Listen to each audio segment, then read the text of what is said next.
Hey, what's up guys? This is Anthony from Anthony's Customs, and for this review, we are looking at the 4 Horsemen Mythic Legion's Bog Goblin. Try saying Bog Goblin. Actually, it's not that hard. Never mind. Don't bother trying. But if you want to, you can.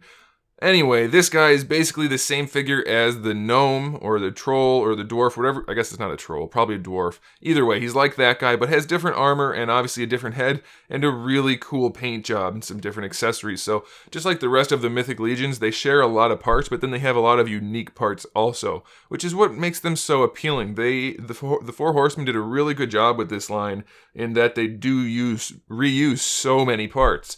But they reuse them in a really smart way, so it's really cool, and I think we should just get the figure off the stand so we can take a closer look. This guy stands just about 14 centimeters tall, which makes him just about 5.5 inches, and the first thing you're going to notice is obviously he has a very different head. He uses some of the parts from the dwarf, some of the parts from the orc guy, and it all works really well.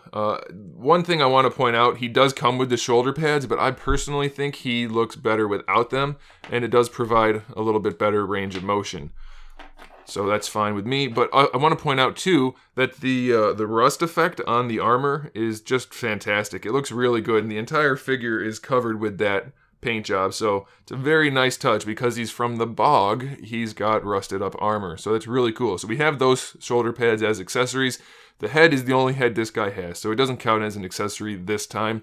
He does also come with the strap that some of the other ones had, so you can put that on there if you want to, and that has a little loop to hold any accessories you may want to use. As far as accessories go, we have the little short knife or dagger with the really nice rust effect.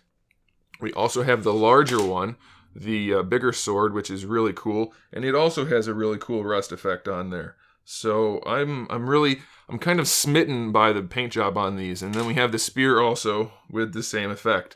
So it's very nice. You're going to have some posing options with this guy. So I think that's pretty cool. Unfortunately, though, it does look a bit odd that his head kind of sticks out over his armor. I feel like he kind of should have had a thicker body, and so that's one reason the shoulder pads do look good on him, but I don't know, personally I just kind of like him without it. The head doesn't have the best range of motion, it's just a swivel. I suppose it's good enough, but it's worth noting that it doesn't have anything beyond that. The shoulders, exactly the same thing as the dwarf. You can get them almost horizontal. They obviously spin around all the way, no big deal there. The elbow, standard hinge, gives you about a 90-degree angle, and that will rotate also for your bicep swivel.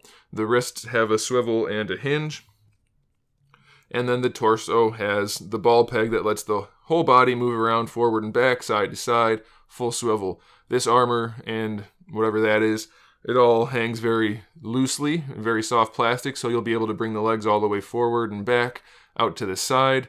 Unfortunately, they don't hide the joints as well as some of the other figures, so you can see in there a bit, but at least they sculpted the chainmail on there, so it looks pretty good. You do have a thigh swivel. That's not the thigh swivel. A thigh swivel.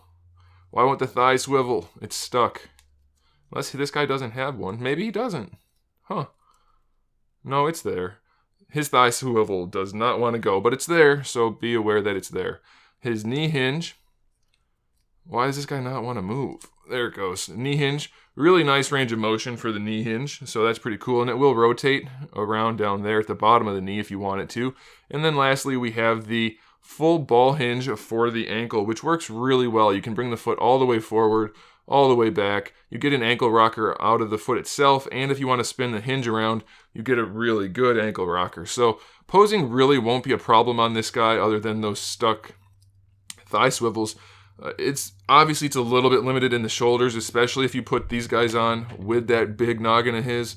It's gonna get in the way some, but obviously they can't do anything about that. You can't add armor to a figure and then not have limitations. But all in all, it's a really cool figure. I like the way they painted the head. I like the sculpt of the head. Looking at these figures makes me want to start sculpting or continue sculpting the designs I'm working on.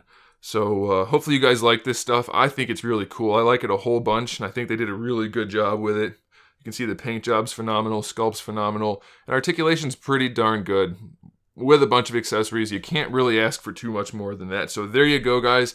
Thanks for watching. Make sure you come back to the channel. I have new videos every single morning, sometimes more than one per day. We talk about video games, action figures, movies, TV, all kinds of stuff. So make sure you subscribe, and in the meantime, keep collecting.